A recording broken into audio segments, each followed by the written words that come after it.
छत्तीसगढ़ में एक जिला है धमतरी। इस जिले में सिहावा नाम की जगह पर महेंद्रगिरी पर्वत है। कहा जाता है कि श्री राम ने वनवास के दौरान कुछ समय महेंद्रगिरी पर्वत पर बिताया था। यहाँ श्रृंगी ऋषि का आश्रम है।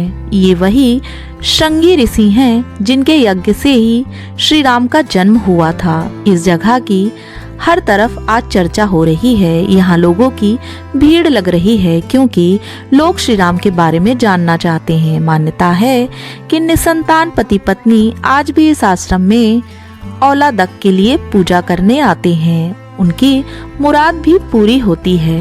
जानेंगे ये सारी कहानी विस्तार से। पर यदि आप चैनल पर नए हैं तो वीडियो को लाइक कर दीजिए और चैनल को सब्सक्राइब कर लीजिए।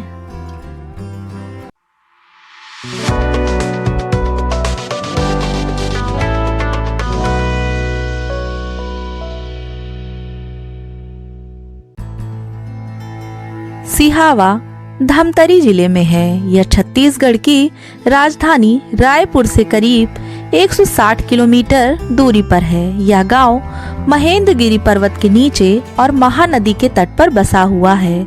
सिहावा पहुंचते ही ऊंचे पहाड़ पर मंदिर, उस पर लहराते ध्वज को नीचे से ही देखा जा सकता है। यहीं पहाड़ की चोटी पर श्रृंगी ऋषि का आश्रम है। इसे बोलचाल में श्रृंगी ऋषि पर्वत भी कहा जाता है। पहले ये वीरान हुआ करता था।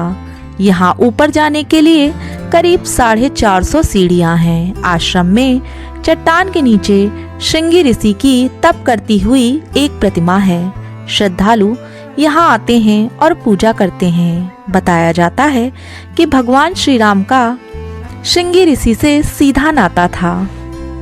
यहाँ के पुजारी बताते हैं कि रामचरितमानस के बाल कांड में बताया गया है कि जब राजा दशरथ को उत्तराधिकारी के रूप में पुत्र प्राप्त नहीं हो रहा था, तब वो बड़े परेशान रहने लगे थे। उस वक्त महर्षि वशिष्ठ ने उन्हें श्रृंगी ऋषि की शरण में जाने की सलाह दी थी, क्योंकि उस वक्त श्रृंगी ऋषि ही एकमात्र ऋषि थे जिन्होंने तपस्या से पुत्रेष्टि मंत्र सिद्ध किया था।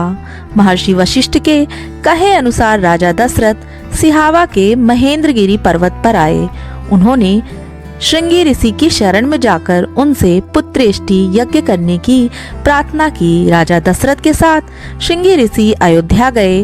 वहां उन्होंने यज्ञ किया और खीर प्राप्त की। इस खीर को राजा दशरथ की तीनों रानियों को खिलाया गया। इसके बाद ही भगवान राम, भरत, लक्ष्मण और शत्रुघ्न का जन्म हुआ। धार्मिक ग्रंथों के अनुसार श्रृंगी ऋषि का जन्म हिरणी के गर्भ से हुआ था। उनके माथे पर सींग था। इसी सींग की वजह से उनका नाम श्रृंगी ऋषि पड़ा। वे महर्षि विम्भाटक के पुत्र और कश्यप ऋषि के पौत्र थे। विम्भाटक महान तपस्वी थे।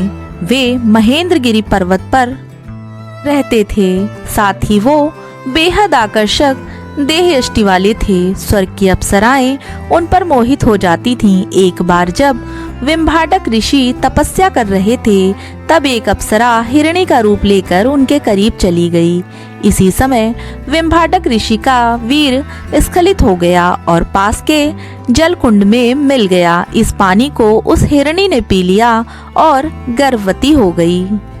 इसी हिरणी के गर्भ से श्रृंगी ऋषि का जन्म हुआ था। ये भी कहा जाता है कि श्रृंगी ऋषि जन्म से लेकर समाधि तक महेंद्रगिरी पर्वत पर ही रहे। उन्होंने यहीं तपस्या की थी। उन्होंने कभी किसी स्त्री को नहीं देखा था। सिहावा के श्रृंगी ऋषि पर्वत पर माता शांता का भी छोटा सा मंदिर है। माता शांता राजा दशरथ की सबसे बड़ी संतान थी, यानी भगवान राम की बड़ी बहन थी।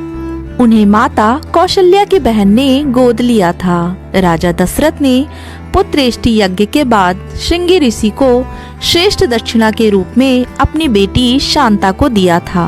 मान्यता ये भी है कि आज भी निसंतान दंपत्ति श्रृंगी ऋषि के आश्रम में पूजा पाठ और यज्ञ के बाद संतान प्राप्त करते हैं। श्रृंगी ऋषि पर्वत से ही छत्तीसगढ़ की जीवनदायिनी महानदी का भी उद्गम माना गया है। महानदी ने श्रृंगी ऋषि के कहने पर अपना मार्ग बदल लिया था।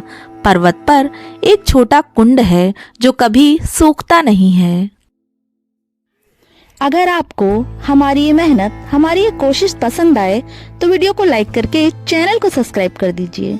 मिलते हैं अगली वीडियो में, तब तक के लिए रखिएगा अपना ध्यान। जय माता दी।